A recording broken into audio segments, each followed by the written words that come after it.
আপনার রায় অনুষ্ঠানে আপনাদের সবাইকে স্বাগত জানাই। গত কয়েকদিন ধরে চর্চার মধ্যে রয়েছে যে প্রসঙ্গ, বিরোধী দলনেতা এবং মুখ্যমন্ত্রীর মধ্যে সমীকরণ, এবং যেটা নতুন মাত্রা পায় যখন আমরা দেখলাম যে নবনিযুক্ত রাজ্যপাল সিভি আনন্দ বোস তাঁর শপথ গ্রহণ অনুষ্ঠানে আসন বন্টনকে কেন্দ্র করে, আসন বিন্যাসকে কেন্দ্র করে তুমুল বিতর্ক। বিরোধী দলনেতা তিনি সেই অনুষ্ঠান বয়কট করলেন এবং বিস্ফোরক অভিযোগ আনলেন যে রাজনৈতিক উদ্দেশ্য প্রণোদিতভাবে এটা করা হয়েছে এবং মমতা বন্দ্যোপাধ্যায় মুখ্যমন্ত্রী স্বয়ং তার নির্দেশেই করা হয়েছে, কারণ তিনি নন্দীগ্রামের যে হার সেটা এখনো পর্যন্ত হজম করতে পারছেন না। অন্যদিকে বারংবার আমরা দেখেছি মুখ্যমন্ত্রী মমতা বন্দ্যোপাধ্যায় তার যথেষ্ট কঠোর অবস্থান এবং কিছুতেই বরফ গলছিল না।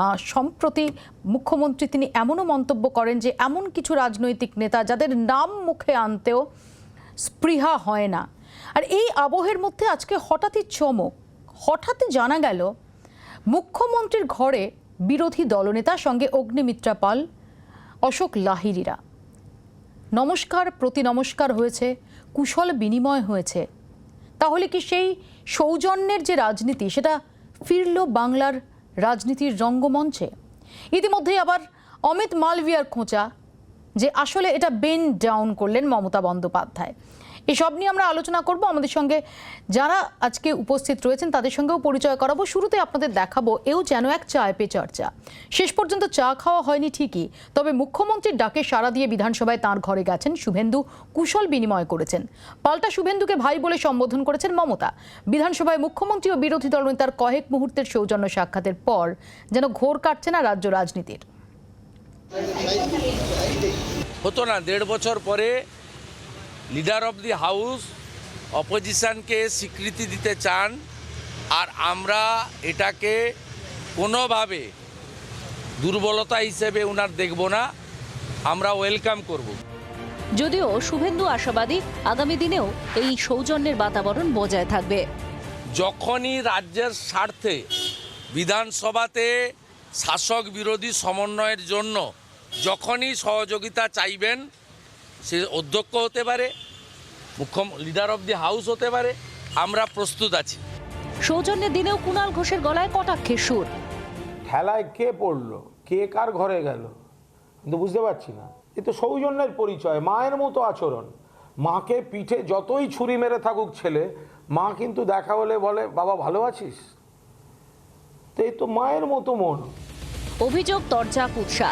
রাজ্য রাজনীতিতে বিজেপি ও তৃণমূলের সম্পর্ক বুনো ওল আর বাঘা তেঁতুলের মতোই।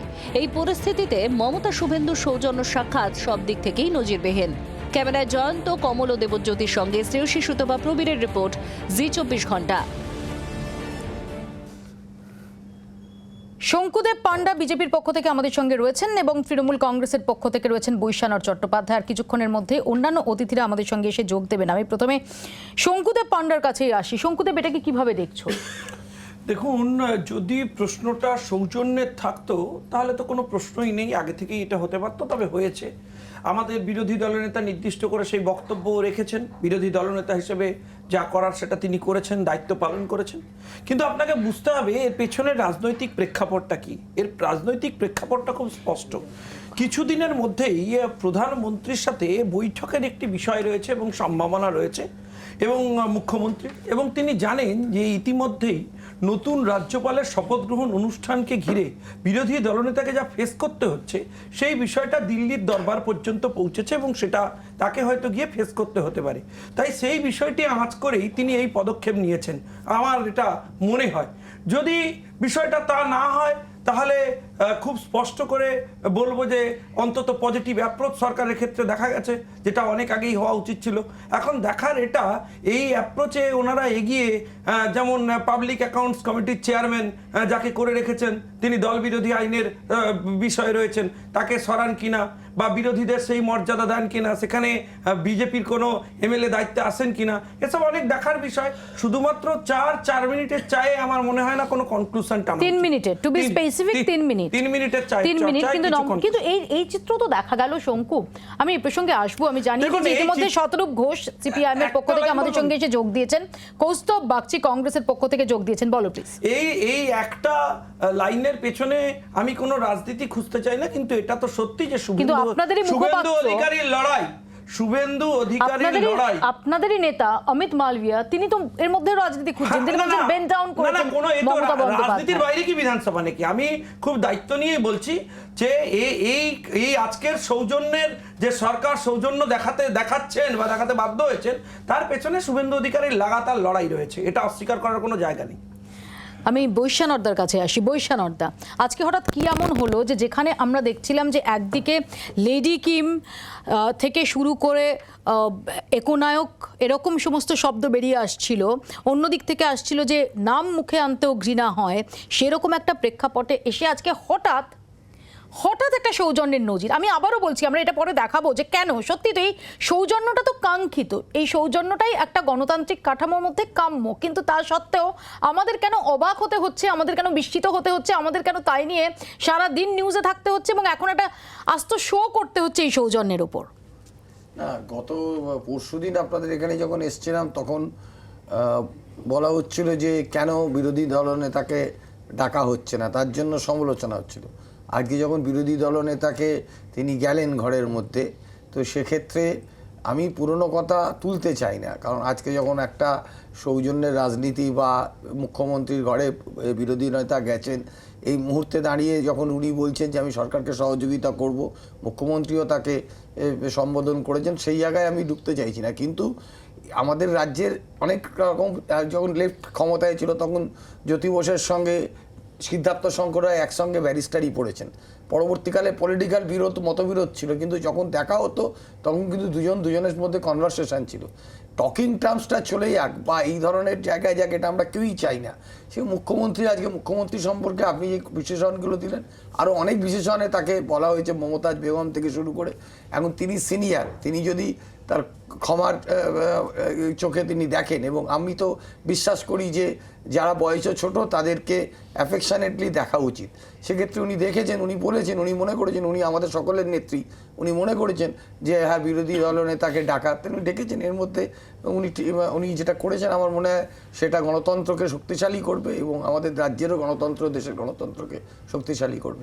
শতরূপ, মৌপিয়াদি, আজকে শুরুতে তুমি যেটা বললে আমি শুনছিলাম, আমার আসতে একটু দেরি হলো, সেটা একদম সঠিক জায়গা। আমাদেরও এটাই বক্তব্য যে আজকে যেটা দেখলাম এটাই কাঙ্ক্ষিত, যেটা একদিন দেখছিলাম সেটাই কাঙ্ক্ষিত নয়। আমি কিন্তু সেই স্পিরিটের জায়গা থেকে বলছি। বৈশাখা কতগুলো কথা বললো না, যে জ্যোতিবাবুর সঙ্গে সিদ্ধার্থ শঙ্কর রায়ের, বা ইনফ্যাক্ট তার আগে বিধান রায়ের সঙ্গেও জ্যোতিবাবুর যে একটা কি বলবো কর্ডিয়াল একটা সম্পর্ক ছিল, তার বহু ছোট ছোট গল্প আমাদের রাজ্যের রাজনীতির ইতিহাসে রূপকথার মতো। এমনকি ধরুন অটল বিহারী বাজপেয়ীর সঙ্গেও কি এলকে আডবাণীর সঙ্গেও আমাদের বহু ক্ষেত্রে জ্যোতিবাবুর হতে পারে, বুদ্ধদেব ভট্টাচার্যের হতে পারে, তীব্র রাজনৈতিক আদর্শগত মতবিরোধ ছিল, কিন্তু মানে মুখে মুখে মানে সামনাসামনি দেখা হলে সৌজন্য বিনিময়ের ক্ষেত্রে কখনোই কারোরই কোনো কার্পণ্য ছিল না। কিন্তু সমস্যাটা কোথায় জানো তো, যেটা সিদ্ধার্থ রায় এবং জ্যোতি বসুর মধ্যে ছিল না, বা যেটা বুদ্ধদেব ভট্টাচার্য এবং এলকে আডবাণীর মধ্যে ছিল না, তা হচ্ছে কেউ কারুর বাবার পরিচয় তুলে কথা বলবে, কেউ কারোর জন্মের খোঁজ নেবে। যেটা ছিল না তা হচ্ছে কেউ মঞ্চে দাঁড়িয়ে অপর দলের একজন নেত্রীকে বেগম জান বেগম পিসি বলবে। যেটা ছিল না তা হচ্ছে কেউ তার বিরোধী দলের একজন নেতার উদ্দেশ্যে জিজ্ঞেস করবে ওর ছেলে ভালো লাগে না ওর মেয়ে ভালো লাগে। জ্যোতিবাবু সিদ্ধার্থ শঙ্কর রায়ের মধ্যে ওইটা ছিল না, যেটা কিনা আমরা এই দুই ব্যক্তির মধ্যে বা এই দুই দলের মধ্যে দেখেছি বলেই তার সঙ্গে আজকের এটা মিলছে না। এবার কেন মিলছে না, 5টা প্রশ্ন এখানে আসবেই। আমি এখানে বসে স্পেকুলেট করার কেউ নই, কিন্তু 5টা প্রশ্ন আসবে, এটা স্বাভাবিক। এক, দ্বিতীয় কথা হচ্ছে মৌপিয়াদি, বৈশাখা বলার সময় বললাম আমি পুরোনো কথা তুলতে চাই না। আসলে পুরোনো কথা আমরা কেউই তুলতে চাই না যদি সেই পুরোনো কথাটা আমাদের জন্য অস্বস্তিদায়ক হয়। পুরোনো কথা কি তুলবেন? আজকে যিনি শুভেন্দু অধিকারীকে, বা আমি শুভেন্দু অধিকারী ব্যক্তি হিসেবে না, আমি যদি তাকে বিরোধী দলনেতা হিসেবে দেখি, ডেকে যিনি 3 মিনিট ধরে চা খাওয়াচ্ছেন, তিনি তো এই ব্যবস্থা করেছেন আমাদের রাজ্যে যে অ্যাডমিনিস্ট্রেটিভ মিটিংয়ে, কোনো তৃণমূল কংগ্রেসের দলীয় মিটিংয়ে বা কোনো ক্লাবের ফাংশনেও নয়, এমনকি রাজ্যের অ্যাডমিনিস্ট্রেটিভ মিটিংয়ে তৃণমূলের ব্লক প্রেসিডেন্ট থাকবে, কিন্তু বিরোধী দলের নির্বাচিত এমএলএ, এমপি, কাউন্সিলর, পঞ্চায়েত মেম্বাররা থাকবে না। কেউ ঢুকলে পুলিশ চ্যাংদোলা করে বার করে দেবে। আমাদের রাজ্যে যখন বামফ্রন্ট আমলে, আজকে মমতা বন্দ্যোপাধ্যায় যে কথাটা বলেছেন ঠিক কথা, তো কেন্দ্রের কাছে আমরা যাব, রাজ্যের প্রশ্নে আমাদেরকে একসঙ্গে যেতে হবে, খুব ভালো কথা।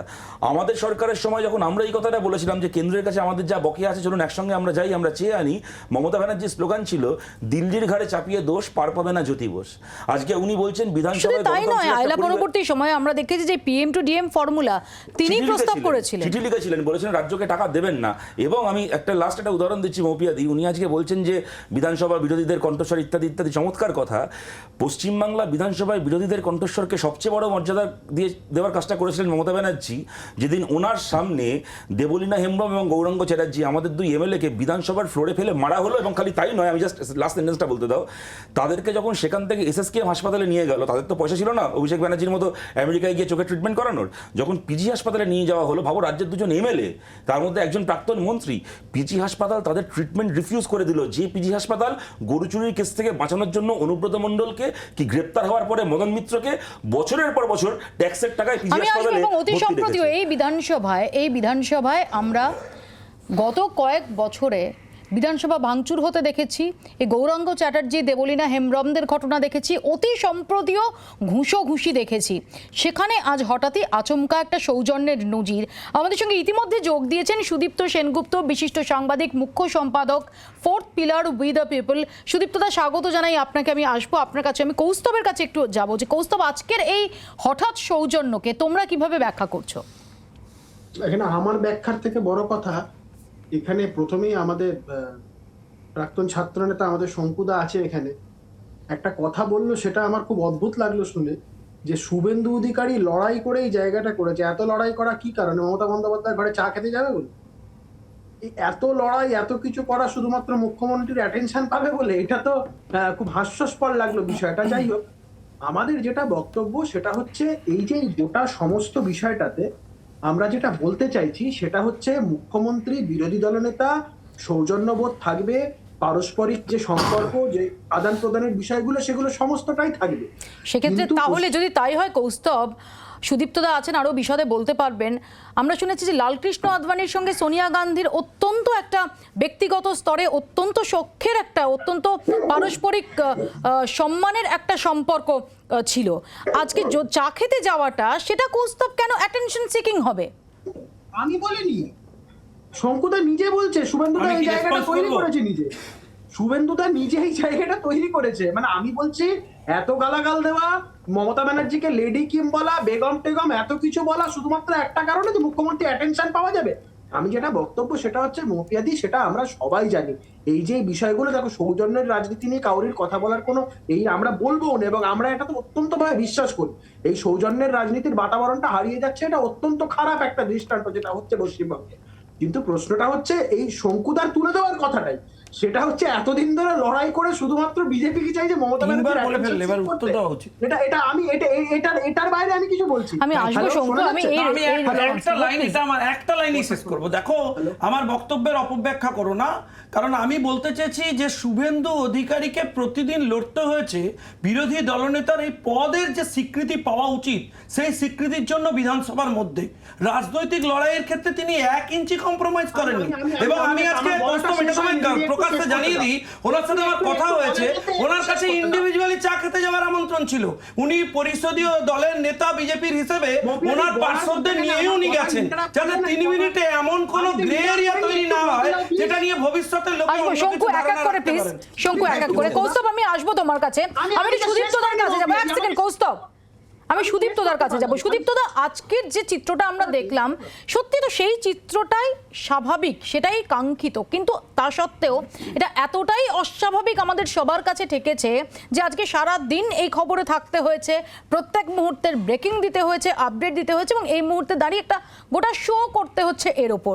কেন আমাদের সংস্কৃতিতে, আমাদের গণতান্ত্রিক কাঠামোর মধ্যে মুখ্যমন্ত্রী বা বিরোধী দলনেতা, প্রধানমন্ত্রী বা বিরোধী দলনেতা, তাদের মধ্যের যে সম্পর্ক, এটাকে কিভাবে দেখা হয়েছে এবং সেখানে দাঁড়িয়ে আজকের বিষয়টা কোথায় আলাদা?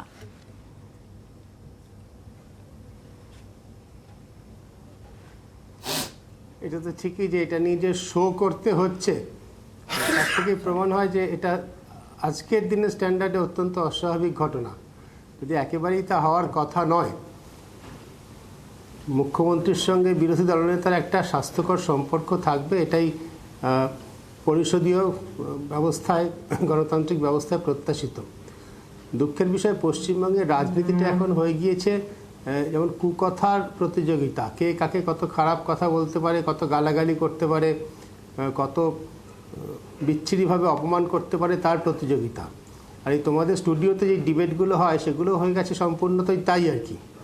কিছুক্ষণ আমি পুরোটা শুনিনি, আমি শতরূপের কথা থেকে কিছুটা শুনছিলাম। তো অজস্র কুকাজের নজির দেওয়া হয়। আর আমি একটা কথা বলতে চাই, সেটা হচ্ছে এই যে আমি বিপদের সময় আমার প্রতিবেশীকে সাহায্য করেছি, সুতরাং মৌপিয়া তোমারও সাহায্য করা উচিত। এই কথাটা সদর্থকভাবে, ন্যায্যভাবে সুস্থ সমাজে বলা যায়, কিন্তু আমি চুরি করেছি, প্রতিবেশীর ঘরে শীত কেটেছি, সুতরাং মৌপিয়া তুমিও শীত কেটে চুরি করতে যাও, এটা বলা যায় না। অর্থাৎ কুকাজের নজির হয় না। কিন্তু এই যে সে সমস্ত ডিবেট এখানে হয়, যেমন তুমি আপনার প্রায় প্রতিদিন করো, সমস্ত চ্যানেলেই হয়, এই সমস্তগুলো হচ্ছে কুকাজের নজির দেওয়ার প্রতিযোগিতা। অতীতে কে কত খারাপ কাজ করেছে, কে বিধানসভায় ভাঙচুর করেছে, এর অজস্র নজির আছে। মমতা বন্দ্যোপাধ্যায় নিজে ভাঙচুর করেছেন। বামপন্থীদের দিক থেকে অত্যন্ত খারাপ নজির আছে। নলিনী রঞ্জন সরকার মারা যাওয়ার পর বিধানসভায় বামপন্থীরা শোক প্রস্তাবের সময় উঠে দাঁড়াননি, কারণ তাদের রাজনীতি তারা সমর্থন করতেন না। জ্যোতি বসু যে বাড়িটায় থাকতেন নলিনী রঞ্জন সরকারের পরিবারের থেকে, সেটা জ্যোতি বসুর বাবাকে দেওয়া হয়েছিল জমিটা। এটাই যতদূর মনে পড়ে জ্যোতি বসু নিজে লিখেছেন। সুতরাং এই অসৌজন্যের অজস্র নজির আছে বাংলার রাজনীতিতে। সিদ্ধার্থ শঙ্কর রায় মারা যাওয়ার পর তাকে একটা স্টেট ফিউনারাল দেওয়া হয়নি রাজ্য সরকারের পক্ষ থেকে। সিদ্ধার্থ শঙ্কর রায় রাজনীতি আমি অত্যন্ত অপছন্দ করি, কিন্তু তিনি রাজ্যের মুখ্যমন্ত্রী ছিলেন, এটা মিথ্যা নয়। তাকে একটা স্টেট ফিউনারাল রাজ্য সরকার দেওয়া উচিত ছিল।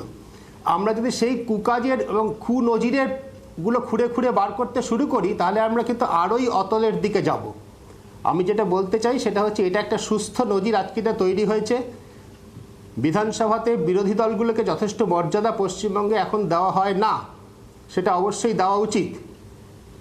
যেভাবে শুভেন্দু অধিকারী আসনটা রাখা হয়েছিল নতুন রাজ্যপালের শপথ গ্রহণের সময়, দুজন এমএলএর মাঝখানে, কোন দুজন এমএলএ যারা বিজেপি, যে অত্যন্ত অনৈতিক কাজ করে, যাদের এমএলএ থাকাই উচিত নয়, স্পিকারের উচিত যাদের সদস্যপদ খারিজ করা, যারা বিজেপির টিকিটে নির্বাচিত হয় এখন তৃণমূল কংগ্রেসের পতাকা নিয়ে হাসতে হাসতে রাজনীতি করছেন, নিজের যারা তাদের নির্বাচন করেছেন তাদের সেই নির্বাচক মণ্ডলীর সঙ্গে প্রতারণা করছেন। সেই দুজন প্রতারকের মাঝখানে বিজেপির বিরোধী দলের নেতাকে আসন দেওয়া হয়েছিল। এটা বিধানসভার দিক থেকে অত্যন্ত অসম্মান করা হয়েছিল। আমার নিজের ধারণা, আমি জানি না, কিন্তু আমার রাজনৈতিক অভিজ্ঞতা থেকে, সাংবাদিকতার অভিজ্ঞতা থেকে আমার ধারণা, আজকে যে মুখ্যমন্ত্রীর তরফ থেকে সৌজন্য প্রদর্শন, তার পিছনে নতুন রাজ্যপালের কোনো ভূমিকা থাকতে পারে। নতুন রাজ্যপাল হয়তো চাইছেন একটা সৌহার্দ্যের পরিস্থিতি, একটা সুস্থ স্বাভাবিক পরিস্থিতি। যেটা চলছে সেটা অত্যন্ত অসুস্থতা, যে একজন আরেকজনকে দেখলেই ঘেউ ঘেউ করে উঠছে, প্রায় কামড়ে দেওয়ার মতো পরিস্থিতি। এটা অত্যন্ত অসুস্থ একটা রাজনৈতিক পরিবেশ চলছে। সেটা শেষ করার জন্য যদি একটা সুস্থতার দিকে যাওয়ার জন্য যদি রাজ্যপাল কোনো পদক্ষেপ নিয়ে থাকেন, সেটা স্বাগত। সেই জন্য আজকে ঘটনাটাকে আমি খুবই স্বাগত জানাচ্ছি। আর এই কুকাজের প্রতিযোগিতা, কুনজিরের প্রতিযোগিতা, এটা নিয়ে আমি কোনো আলোচনাতেই যেতে চাই না। মৌপিয়া, আচ্ছা, আমি একটা কথা বলতে পারি। আমার প্রথম কথা হচ্ছে, সুদীপ্ত দাকে অনেকদিন পরে আমার এখানে 24 ঘন্টায় দেখে আমার নিজের সত্যি, আমি ব্যক্তিগতভাবে খুব ভালোও লাগছে, নস্টালজিকও লাগছে। সুদীপ্ত দা যেটা বলেছেন, আমি ওনার সাথে অনেকাংশে একমত, যে সন্ধ্যেবেলা এই যে আমাদের ডিবেট ডিসকাশনগুলো হয়, অনেক ক্ষেত্রেই খুব খারাপ স্তরে ডিবেট হয়। যাই হোক, সুদীপ্ত দা যে আজকে তাদের অংশগ্রহণ করে সেটাকে কিছুটা ভালো করলেন, তার জন্য আমরা কৃতজ্ঞ। আমি একটা কথা, এবং সুদীপ্ত দা ওনার দিক থেকে অনেকগুলো অতীতের কুনজির বলে তারপরে বললেন যে কুনজিরের আলোচনা উনি যেতে চান না, সেটা আমার আরও ইন্টারেস্টিং লাগলো। আমি একটা ডিবেট করার নতুন লাইন শিখলাম। আমি একটা কথা এখানে বলি মৌপিয়াদি, আজকের পরে আগামীকাল থেকে কি হবে তাই নিয়ে স্পেকুলেট করার মতো মেধা আমার নেই বলেই হয়তো আমি স্পেকুলেশনে যাচ্ছি না। যেটা হয়ে গেছে সেটা আমি জানি, তার রেফারেন্সে আমি আজকের ঘটনাটাকে আমাদের দল থেকে আমরা দেখছি। কিন্তু আমি কিন্তু এখানে তোমার সাথে বা পরবর্তীকালে সুদীপ্ত দা যেটা বললেন তার সঙ্গে একমত হয়েই বলছি, যে আজ যেটা আমরা দেখেছি এইটা হওয়াটাই স্বাভাবিক ছিল। এটা দুর্ভাগ্যজনক যে সৌজন্য ব্রেকিং নিউজ হয়, যেখানে কিনা অসৌজন্যটার ব্রেকিং নিউজ হওয়ার কথা ছিল আমাদের সমাজে। দ্বিতীয় কথা মৌপিয়াদি, আমি এখানে দেখো একটা বলছি, এটা কারো শুনতে ভালো লাগতে পারে, খারাপ লাগতে পারে, কিন্তু তুমি যদি বিজেপি যে গত 5-6 বছর ধরে আমাদের রাজ্যে সত্যি সত্যি, এটা তো ঘটনা যে অপোজিশন স্পেসের অনেকটা দখল করেছে, এবং বামপন্থীদের একটা অংশেরও মানে ভোটারের সমর্থন তারা একটা সাময়িকভাবে পেয়েছিল। কথাটা হচ্ছে, বিজেপির এইটা করার পেছনে, এটা করতে সফল হওয়ার পেছনে একটা বড় ভূমিকা কিন্তু ছিল। এইটা নয় যে ওরা তৃণমূলের কত ভালো পলিসিগত বিরোধ করতে পারে, তার কারণটা ছিল কি, ওরা কত ভালো খারাপভাবে বিলো দ্য বেল্ট তৃণমূলকে আক্রমণ করতে পারে। ওকে বেগম পিসি এর 2 ইঞ্চি ছোট করে দেবো, ওর হচ্ছে তার বাবা তুলে কথা বলা, জায়গায় জায়গায় শীতলকুচি করে দেবো। আমি এই কথাটা এই কারণে বলছি, খারাপ কথা বলার যোগ্যতায় যারা মূল বিরোধী হয়ে উঠতে সক্ষম হয়, সৌজন্য রেসপন্ড করাটা আগামী দিনে তাদের পক্ষে অ্যাসেট হবে না লায়াবিলিটি হবে, সেটাও সময় বলবে। আমি সুদীপ্তদার মতো মেধাবী নাই বলে আমি সেই সময়টাকে দেখতে পাচ্ছি না। যদি আপনারা দেখতে পান আজকে বলতে পারেন, নাহলে পরে বলবেন। আমার একটা লাইন আছে, যারা সিনিয়র, যারা শাসক দল, তাদের কাছে অনেক পজিটিভ অ্যাপ্রোচ আশা করেছিলাম আমরা অনেক আগেই। তারা পজিটিভ অ্যাপ্রোচে করলে তারা সম উত্তর পেতেন, কিন্তু তারা যে ধরনের আচরণ করেছেন, একজন বিরোধী দলনেতা তার ব্যক্তিগত লাইফ নিয়ে যেভাবে তারা প্রকাশ্যে অ্যাটাক করেছেন, বিরোধী দলনেতা সেটা যেমন সৌজন্যতার সাথে অনভিপ্রেত, প্রত্যুত্তর দিয়েছেন। আবার কারো বংশ পরিচয়, পিতৃ পরিচয়, যেমন যে কোনো ব্যক্তি তার সেক্সুয়াল ওরিয়েন্টেশন কখনো একটা রাজনৈতিক দলের আক্রমণের হাতিয়ার হতে পারে না, তেমনই কারো বংশ পরিচয় বা পিতৃ পরিচয় নিয়ে প্রশ্ন তোলা যায় না। দেখুন, আমি আবারও দায়িত্ব নিয়ে বলছি যে বিরোধী দুটোই দলনেতা, একই রকম বিরোধী দলনেতা এমন আপত্তিকর। কোনো ধরনের পদক্ষেপ নেননি প্রথমে, যে পদক্ষেপ সরাসরি এখানকার সাংস্কৃতিক মানে রাজনৈতিক সাংস্কৃতিক পরিবেশকে এফেক্ট করে। এফেক্টেড আমরা হয়েছি, শাসক দলের বর্ষিয়ান নেতারা। শঙ্কু, এক সেকেন্ড, শঙ্কু শুনতেও তো হবে। শঙ্কু, বৈশানার্দ প্লিজ। যাদেরকে আপনি দিচ্ছেন তারা কতটা প্রাসঙ্গিক জানি না, আপনি সময় দিয়েছেন, তারা বলতে গিয়ে তৃণমূল কংগ্রেসকে অ্যাটাক বেশি করে বলতে গেছেন, বা কেউ বিরোধী দেখাতে গিয়ে তৃণমূল কংগ্রেসের সম্বন্ধে। আপনি শুধু সিরিজটা বার করুন, আমি দেখতে চাই যে কে কত খারাপ কথা বলেছে, তার প্রতিযোগিতায় বিজেপির থেকে কে বেশি বড়। বিজেপি এরমও বলেছে গলায় পাড়া দিয়ে মেরে ফেলবো, মাটির নিচে 2 ইঞ্চি নামিয়ে দেবো। এখন উনি বলছেন আমি চাই না, আজকের তারিখে দাঁড়িয়ে আমি চাই না যে আজকে যখন একটা সৌজন্যের রাজনীতির কথা হচ্ছে, আমি বিগত কথাগুলো টেনে আনতে চাই না, কিন্তু যখন বারবার করে রিপিট করে, আমি অনেকক্ষণ ধরে শুনছিলাম, কিন্তু বারবার করে যখন এই ঘটনাটা আজকে যখন মমতা বন্দ্যোপাধ্যায়কে এত বিলো দ্য বেল্ট হিট করার পরেও তাকে সম্মান দেওয়া হচ্ছে, তারপরেও যখন এটা রিপিটেশন করা হচ্ছে, আমি তো এইটুকু জানি যে বড় হয় তাকে অনেক কিছু স্যাক্রিফাইস করতে হয়। সেই জন্য মমতা বন্দ্যোপাধ্যায় মুখ্যমন্ত্রী আমি বৈশাখার কথাটা উড়িয়ে দিচ্ছি না, কিন্তু একটা কথা এখানে বলছি মবিয়াদি, যে সরকারে থাকবে সৌজন্যের পরিবেশ মেনটেন করার দায়িত্ব প্রাথমিকভাবে তার। কিন্তু আমি কখনো এটা বলছি না যে বিরোধীদের কোনো দায়িত্ব নেই, কিন্তু যখন যে সরকারে থাকবে, এটা বামফ্রন্ট আমলেও সত্যি, এটা পরবর্তী আমলেও সত্যি। একটা আমার 5টা সেকেন্ড, তার বেশি নয়, আমি কথা দিচ্ছি। দেখো 17 বার একটা ব্রেক নেব, একটা ব্রেকের পর ফিরবো, একটা ছোট্ট বিরতির পর ফিরছি, দেখতে থাকুন আপনারা।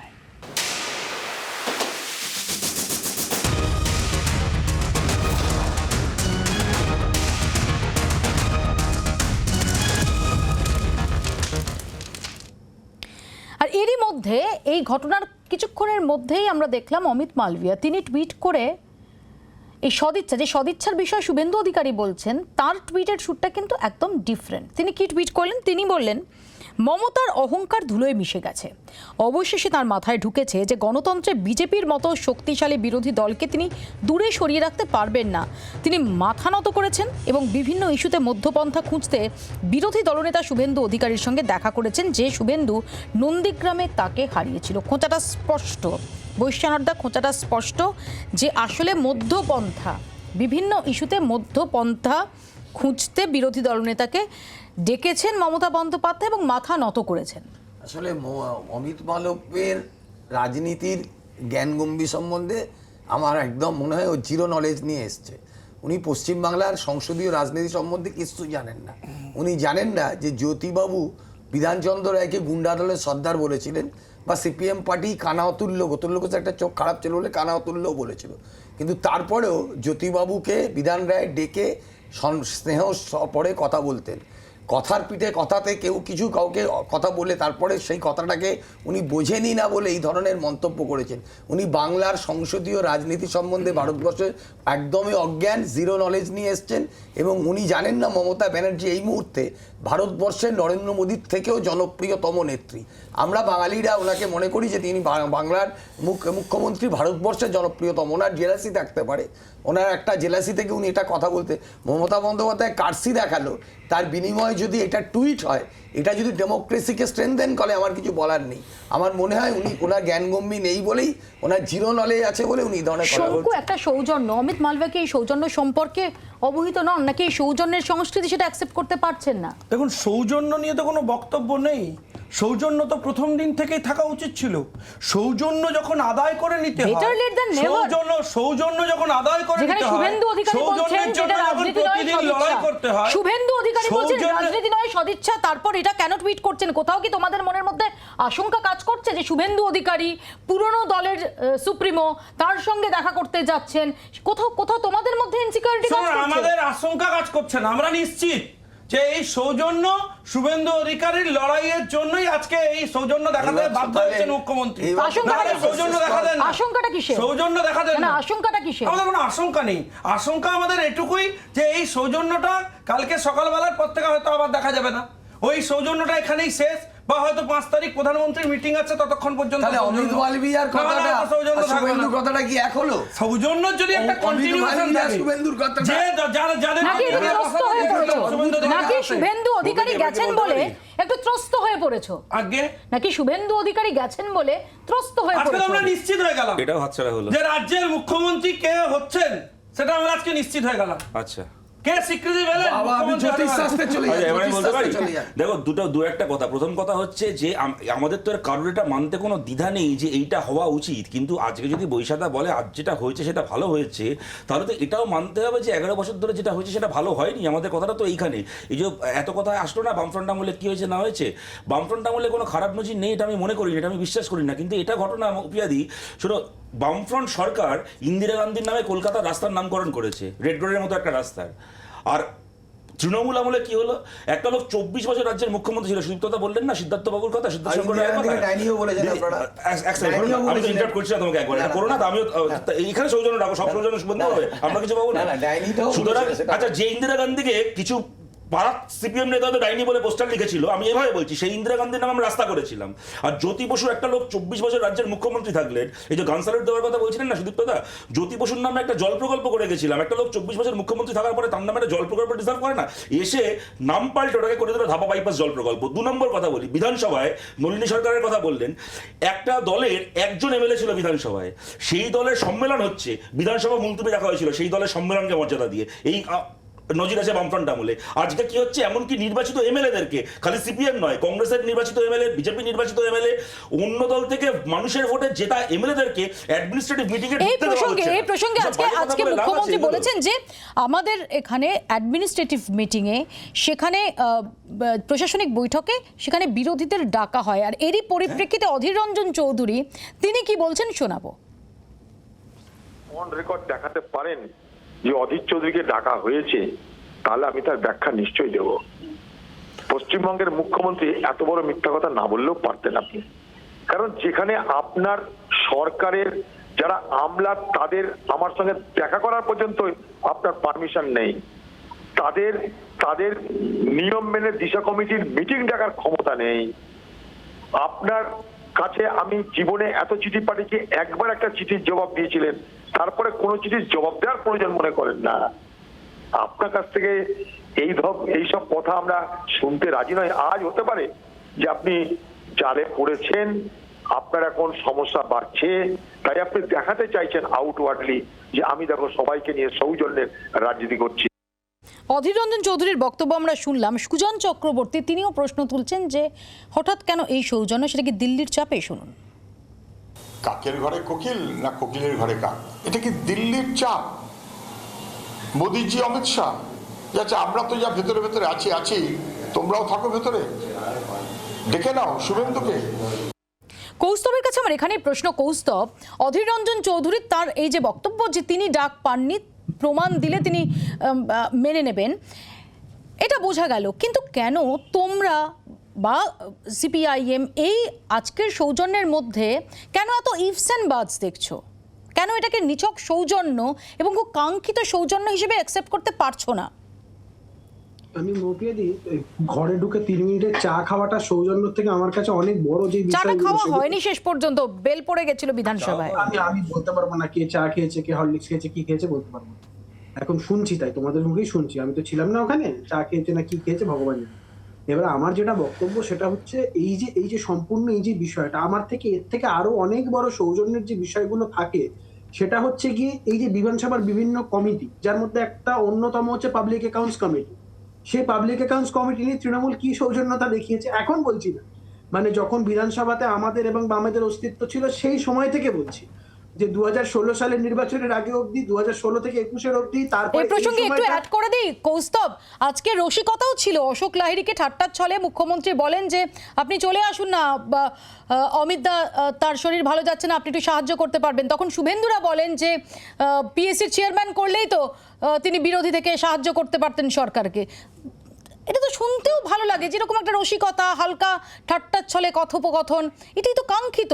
সাধারণ মানুষ যারা ভোট দিয়ে বিধানসভায় পাঠান, তারা তো বিধানসভায় ঝগড়া মারামারি ঘুষোঘুষির জন্য পাঠান না, বা এরকম তিক্ত বাক্য বিনিময়ের জন্য পাঠান না। এই রসিকতা বাক্য বিনিময়ের মধ্যেখানে এই কিছু কিছু বিষয়গুলো ক্লিয়ার হয়ে গেলেও তো খুব ভালো লাগতো।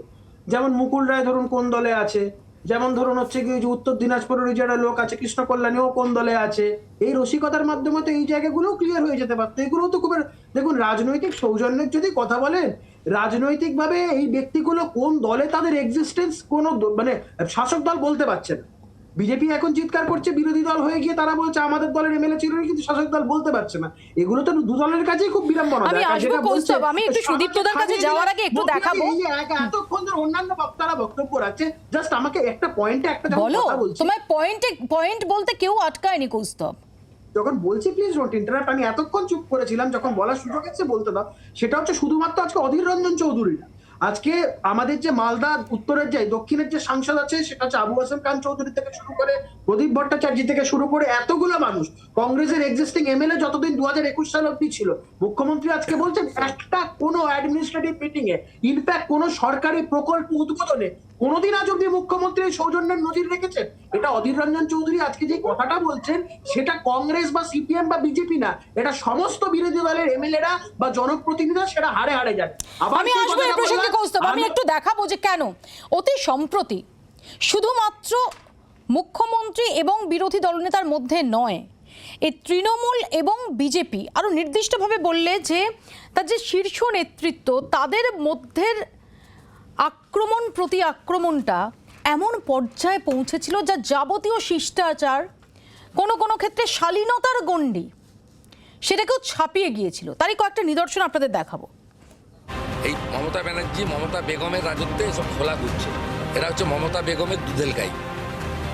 গোটা পশ্চিমবঙ্গের লোকের দেখা উচিত এই জঙ্গলরাজ খতম করা উচিত। ওই কর্তার অধিকারীরাই আমাকে রোজ বলতো সিস্টেমটা ওরাই ভালো জানে। আজকে তৃণমূলকে বলছে চোর। আমি যদি আজ রাজনীতি না করতাম আর এই চেয়ারে না থাকতাম, আমি আমার বোনেদের বলতাম যারা এই মিথ্যে কথা রটনা করে তাদের চিপগুলোকে টেনে খুলে ফেলে দিতে। মানে কার্যত জুনিয়র কিম, ওর পিসি হচ্ছে লেডি কিম, ও হচ্ছে জুনিয়র কিম। তা ওই রকম নড়ে নড়ে নড়ে নড়ে রাজনৈতিক কথা ছিল না, ব্যক্তি আক্রমণ ছিল। একটা কত ছোট, কারো আবার একটা হাত ছোট, কারো আবার একটা চোখ একটু টেরা। এবার বলছে দাঁড়িয়ে দাঁড়িয়ে কি, এই তো গিয়ে দিল্লিতে 50 জনের নাম দিয়ে এলাম, এই তো 200 জনের নাম দিয়ে এলাম। কে বলছে? বিজেপির নেতারা, মির্জাফররা, গদ্দররা। তখন গুণধর ভাইপো, কয়লা ভাইপো, তোলাবাজ ভাইপো, গরুচোর ভাইপো, তিনি তখন ছিলেন না পশ্চিমবঙ্গে, তিনি দিল্লিতে ছিলেন সেফ প্যাসেজে। উনি বলছেন don't touch my body, I am male, you are lady. এর মানেটা কি? ডিসি সাউথ রয়েছে, তিনি বলছেন যে only Akash Magaria can touch me, only you can touch me. তার মানে কি? আমি বুঝতে পারছি না, আমি তো বিস্ময় প্রকাশ করেছি। কয়লা তোলাবাজ ভাইপো ব্যানার্জি নামটা বলছে কত খুব রাগ, আমার নাম বলে না, তোর নাম বলবে কেন? কি হরিদাস মাধুরী? তোর তো একটাই পরিচয়, পিসির ভাইপো। ছোনা মুঝে ছোনা দেখো ছোনা, এটা খোরাক খিল্লি পুরুষ না মহিলা ঠিক নেই নিজে। সুদীপ্তদা, এটা সাম্প্রতিক নিদর্শন কুকথার প্রতিযোগিতা কোন লেভেলে পৌঁছে যেতে পারে তার। আপনার কি মনে হয় যে আজকের এই যে সৌজন্য সেটা আজকে শুরু হয়ে আজকেই শেষ হয়ে গেল, নাকি আমরা একটু আশাবাদী হতেই পারি এবং মনে করতে পারি যে কেউ কারো সেক্সুয়াল ওরিয়েন্টেশন নিয়ে প্রশ্ন তুলছেন, কেউ পাল্টা তার বংশ পরিচয় পিতৃ পরিচয় নিয়ে প্রশ্ন তুলছেন, কেউ বলছেন বেগম, কেউ তার বিরোধিতায় বলছেন গদ্দার মির্জাফর, এটাই ইতি পড়তে পারে?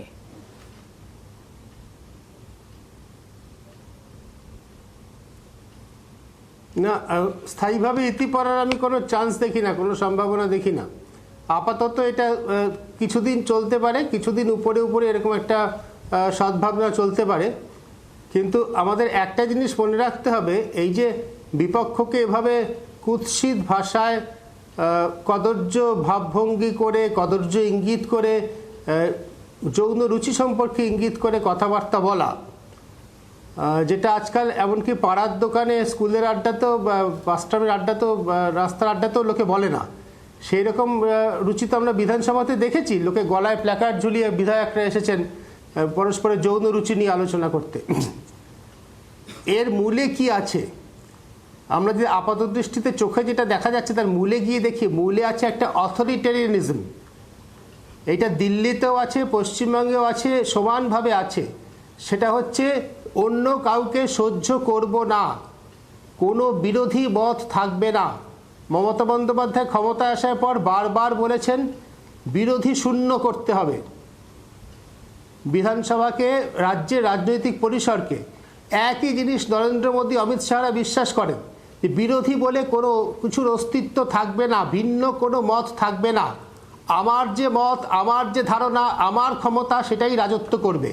নরেন্দ্র মোদী এবং মমতা বন্দ্যোপাধ্যায় দুজনেই এই ভাবনায় বিশ্বাস করেন। এই ব্যক্তিকেন্দ্রিক রাজনীতি এখন, এই ব্যক্তিকেন্দ্রিক রাজনীতি এখন আমাদের দেশে এটাই এখন নর্ম হয়ে গিয়েছে, এটাই স্বাভাবিক ঘটনা হয়ে গিয়েছে। এটার থেকেই আসছে, যেহেতু এই সমস্ত সাধারণভাবে যারা রাজনীতি করেন তাদের, সবিনয় বলছি, তাদের লেখাপড়ার মান খুব একটা উন্নত নয়, তারা অন্য কোনো ভালো নজির পান না, খুঁজে পান না, খারাপ কথা ছাড়া পরস্পরকে আক্রমণ করার অন্য কোনো ভিত্তি তারা দেখতে পান না। সেই জন্য তারা খারাপ কথা বলে, গালিগালাজ করে পরস্পরকে ছোট করতে চান। আপাত দৃষ্টিতে কয়েকদিনের জন্য এটা হতে পারে। আমি নিজে বিশ্বাস করি যে পশ্চিমবঙ্গের নতুন রাজ্যপালের কোনো একটা ভূমিকা আছে এর মধ্যে। কোনো একটা বিশেষ কারণে হয়তো কেন্দ্র সরকারের সঙ্গে রাজ্য সরকারের আপাতত একটা ভালো সম্পর্ক তৈরি করার প্রয়োজন হয়েছে দুদিক দেখতেই। আমি তাতে খারাপ কিছু দেখি না, সেটাই হওয়া উচিত গণতন্ত্রে। আমাদের দেশে দুর্ভাগ্য এটাই যে ভারত সরকার এবং পশ্চিমবঙ্গ সরকার মাঝে মাঝে মেক্সিকো সরকার এবং ভেনিজুয়েলা সরকারের মতো ব্যবহার করে, যেন দুজনের দুটো আলাদা টেরিটরি আছে, যেন দুজনের দুটো আলাদা পপুলেশনকে শাসন করে। তা তো নয়, আমরা তো সকলেই একসঙ্গে ভারতের নাগরিক এবং পশ্চিমবঙ্গের বাসিন্দা। দুটো সরকারের সঙ্গে সুসম্পর্ক থাকবে এবং তার ফলে দেশের নাগরিকরা উপকার পাবেন, সরকারের সুযোগ সুবিধা পাবেন, সেটাই প্রত্যাশিত। সেটা হয় না ওই সর্বগ্রাসী, এই আধিপত্যবাদী মনোভাবের জন্য যে আমি ছাড়া আর কেউ থাকবে না। সেখান থেকেই এই কুকথা প্রতিযোগিতাটা আসে। এবং যেহেতু সেই মূল রাজনীতিটার কোনো পরিবর্তন হওয়ার সম্ভাবনা আমি দেখছি না, সেহেতু আমি দীর্ঘমেয়াদী আশা করি না যে এই খারাপ কথা বলার প্রতিযোগিতা বন্ধ হবে। বরং অমিত মালবিয়া যে টুইট করেছেন, এটাকেও একটা খোঁচা হিসেবে ব্যবহার করে এটাকে দিয়ে আরেক প্রস্থ খারাপ কথা খোঁচাখুচি প্রতিযোগিতা শুরু হবে। আমার দৃঢ় বিশ্বাস আগামী 2-3 দিনের মধ্যে থেকেই এটার থেকে আমরা দেখতে পাবো যে এটাকেও কতখানি, এই যে সৌহার্দ্যের পরিবেশ, সৌজন্যের পরিবেশ, আপাত দৃষ্টিতে একটা ভালো ইতিবাচক জিনিস, সেটার থেকে কতখানি খারাপ জিনিস নিংড়ে বার করা যায়, সেটা পশ্চিমবঙ্গের বিজেপি, তৃণমূল কংগ্রেস ইত্যাদি রাজনৈতিক দলগুলো খুব শিগগিরই বার করে ফেলবে বলে আমার ধারণা। মৌপিয়া, আমি খুব সংক্ষেপে, শঙ্কু 10 সেকেন্ড, তারপর আমি মাননীয় সুদীপ্তদা আগে থেকেই মেন্টাল সেটআপ নিয়ে আছেন যে কুকথার জন্য আমি সবাইকে ভালো করে বকা দেবো, সেজন্যই দিচ্ছেন।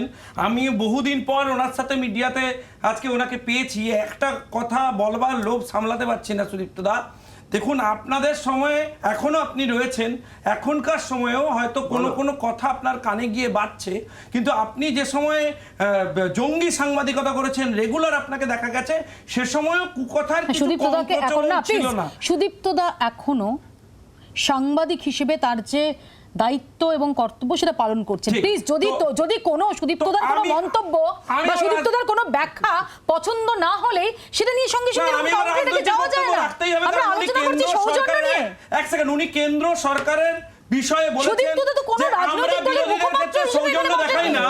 এই রাজ্য থেকেই বিরোধী দলনেতার নাম অধীর চৌধুরী একটা ইনসিডেন্ট দেখিয়ে দিন যেখানে উনি অসম্মানিত হয়ে রিঅ্যাকশন দিয়েছেন। দেখো, আমি সুদীপ্ত দার পরের যে কথাটা বলেন তার সাথে আমি একমত হয়ে আমি আরেক কথা যোগ করছি।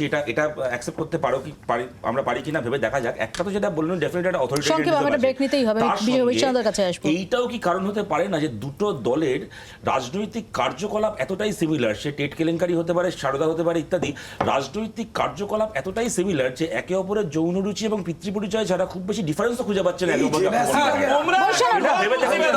সিপিএম পুরো আমি একটা কথা বলতে তোমরা মানুষকে ফোন করো। সুদীপ্তদা সিনিয়র জার্নালিস্ট।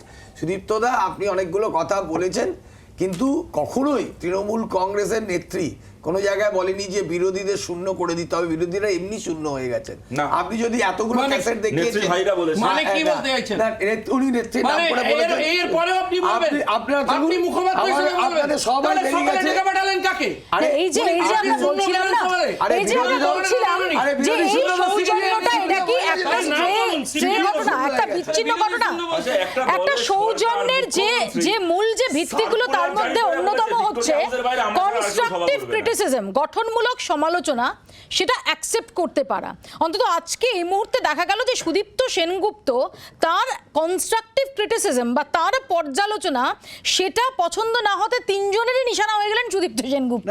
আমি একটা ছোট্ট বিরতি দেবো, বিরতিতে যাওয়ার আগে একটু দেখাবো যে কেন রোজকার আক্রমণ, কথায় কথায় তরজা, ব্যক্তিগত কুৎসা, সৌজন্যহীন বঙ্গ রাজনীতিতে সত্যি কি ব্যতিক্রম মমতা শুভেন্দুর সাক্ষাৎ। দেখি একটা ছোট্ট ব্রেকে যাব। বঙ্গ রাজনীতিতে কুৎসার শেষ নেই। লেডি কিম, আমাদের বাংলার তথাকথিত compartmental chief minister, lady Kim, আমাদের বাংলার তথাকথিত কম্পার্টমেন্টাল চিফ মিনিস্টার। শেষ নেই সমালোচনারও। মিথ্যে কথা বলতে বলতে না টিপটা খসে পড়বে এদের, মিথ্যে কথা বলতে বলতে না টিপটা খসে পড়বে এদের। বাংলায় শাসক ও বিরোধী শিবিরের মধ্যে 365 দিনই আদায় কাঁচকলায় সম্পর্ক। আক্রমণ প্রতি আক্রমণেই যেন দিন কেটে যায় দুপক্ষের। সংঘাতের এই আবহেই সৌজন্য যেন সত্যি সোনার পাথরবাতি। এই পরিস্থিতিতে মমতা বন্দ্যোপাধ্যায় এবং শুভেন্দু অধিকারীর কয়েক মিনিটের সাক্ষাৎ শোরগোল ফেলে দিয়েছে। কিন্তু গণতন্ত্রে এমন হওয়াটাই কি কাম্য নয়? শাসক ও বিরোধী শিবিরের সৌজন্য সাক্ষাৎ কি এতটাই ব্যতিক্রমী? বিধানচন্দ্র রায়, সিদ্ধার্থ শঙ্কর রায় বা জ্যোতি বসুদের আমলে রাজনৈতিক মতবিরোধ যেমন ছিল তেমনই বজায় ছিল পারস্পরিক সম্মান। বুদ্ধদেব ভট্টাচার্য, এমনকি মমতা বন্দ্যোপাধ্যায়ের মুখ্যমন্ত্রিত্বের শুরুর দিকেও সৌজন্যের রাজনীতি এতটা আবছা হয়ে যায়নি। ওয়াকিবহাল মহলের একাংশের মতে ছবিটা পাল্টাতে শুরু করে 21-এর বিধানসভা ভোটকে কেন্দ্র করে। গত বিধানসভা ভোটের মুখে সুর ও শিবির বদল করেন শুভেন্দু। বিজেপির টিকিটে হাই প্রোফাইল নন্দীগ্রাম আসন থেকে প্রার্থীও হন।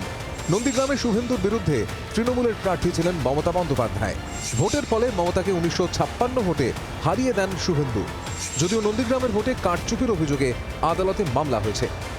21-এর ভোটযুদ্ধের পর তৃতীয়বার মুখ্যমন্ত্রীর কুর্সিতে বসেন মমতা। বিরোধী দলনেতার জুতোয় পা গলান তারই এককালের সহযোদ্ধা শুভেন্দু। সেই থেকে দুই নেতার তিক্ততা চরমে পৌঁছয়। ক্ষমতায় ফিরেই বাতি লাগানো গাড়ি ব্যবহারের তালিকা থেকে বিরোধী দলনেতাকে সরিয়ে দেয় মমতার মন্ত্রিসভা। কয়েকদিন আগে এই নির্দেশিকা অবশ্য প্রত্যাহার করা হয়েছে। তাতে অবশ্য তিক্ততা এতটুকুও কমেনি। উল্টে কিছুটা রুটিন করে মমতা বন্দ্যোপাধ্যায় এবং তার সরকারকে তুলোধনা করেন শুভেন্দু। সংঘাতের এই পরিস্থিতির মধ্যে মুখ্যমন্ত্রী এবং বিরোধী দলনেতার কয়েক মুহূর্তের সৌজন্য সাক্ষাৎ ঘিরে যে শোরগোল পড়েছে তা দেখে আশ্চর্য নয় রাজনৈতিক বিশ্লেষকদের একাংশ। ব্যুরো রিপোর্ট, জি24 ঘন্টা।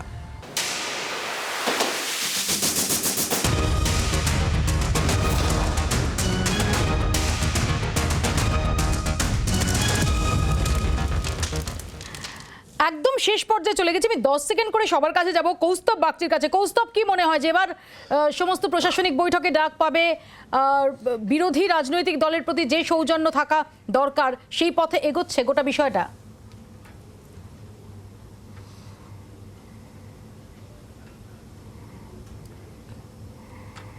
কৌস্তব সম্ভবত আমার কথা শুনতে পাচ্ছে না। শঙ্কু, শঙ্কু, নাকি এই অমিত মালভিয়ার যে বক্তব্য তার সুরে সুর মিলিয়ে তোমরা আবার এটা নিয়ে নানান খোঁচা দেওয়া শুরু করে? দেখুন, খোঁচা না খোঁচার কোনো বিষয় নেই। আজকে ওনারা সৌজন্য দেখিয়েছেন, আমরা সৌজন্য দেখিয়েছি। ওনারা রাজনৈতিক লড়াই করবেন, আমরা আর কি রাজনৈতিক গদ্দার লড়াই করব। মির্জাফর এসব শুনবো না? ভাই সুলভ যে স্নেহ সেটাই দেখতে পাবো। দেখুন, ভালো জিনিসটাকে যেটা সৌজন্যটা শুরু হচ্ছে বা আজকে আবার দেখা গেছে সেটা যেন বজায় থাকে। এইবার যদি আমাদের বলবেন না, একই দিনে নিজেরা বজায় রাখুন। এটাকে অমিত মালবিয়া তিনি বাংলার রাজনীতি সম্বন্ধে অবগতই নন, তিনি গুলিয়ে দেওয়ার আপনি চেষ্টা অমিত করেন। মালবিয়াকে চেনেন? সতেরো, 10 সেকেন্ড। ব্যক্তিগত আক্রমণ ওয়েলকাম করছেন। করছি। উনি অমিত মালবিয়াকে চেনেনই না। আমি একটা বলছি, ভাই, আমার বলে দিন। আমি এটাকে ওয়েলকাম করছি। হ্যাঁ, ভেরি গুড। হ্যাঁ, ভালো, খুব এটা যেটা হয়েছে, আচ্ছা, যেটা আজকে হয়েছে এটা খুব ভালো হয়েছে। আজকে যেটা হয়েছে খুব ভালো হয়েছে। এই সৌজন্য বজায় থাকে, খালি বিধানসভার ভেতর না, ওনারা একসঙ্গে ধর্ণা মঞ্চে যান এবং যা টাকা নিয়েছেন একসঙ্গে দুজন ফেরত দিয়ে আসুন, তাহলেই ভালো হবে, সৌজন্য কমপ্লিট হবে। একদম শেষ, আমি একদম 30 সেকেন্ডে সুদীপ্তদার কাছে যাব। সুদীপ্তদা, তাহলে কি অনেকগুলো ক্ষেত্রে যখন আমরা দেখছিলাম যে একটা বোন অফ কন্টেনশন, তাই থেকে একটা ভীষণ স্টিফ একটা জায়গা তৈরি হচ্ছিল, তার জট কাটতে পারে, যেটা আপনি বললেন যে এটাই হওয়া উচিত?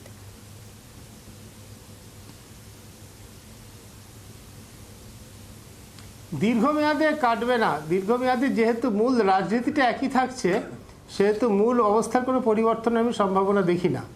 কিন্তু আপাত দৃষ্টিতে অন্তত কারো হস্তক্ষেপে কিছুদিনের জন্য একটা ওই চরম কুকথার প্রতিযোগিতাটা যদি বন্ধ হয়, তাহলে বাংলার মানুষ একটু হাফ ছেড়ে বাঁচবেন, এই আর কি। একেবারে অনেক ধন্যবাদ সুদীপ্তদা, ধন্যবাদ কৌস্তব, ধন্যবাদ শতরূপ, শঙ্কুদেব, বৈশ্যানরদা। আজকে এই যে আজকেরটাই যেন আগামী কিছুদিন অন্তত আমাদের এই বঙ্গ রাজনীতির পোস্টার হয়ে থাকে, এই সৌজন্যের নিদর্শনটাই যেন পোস্টার হয়ে থাকে, এটাই শুধু আমরা কামনা করব। আপাতত আপনারা এখানে শেষ করছি, দেখতে থাকুন জি 24 ঘন্টা।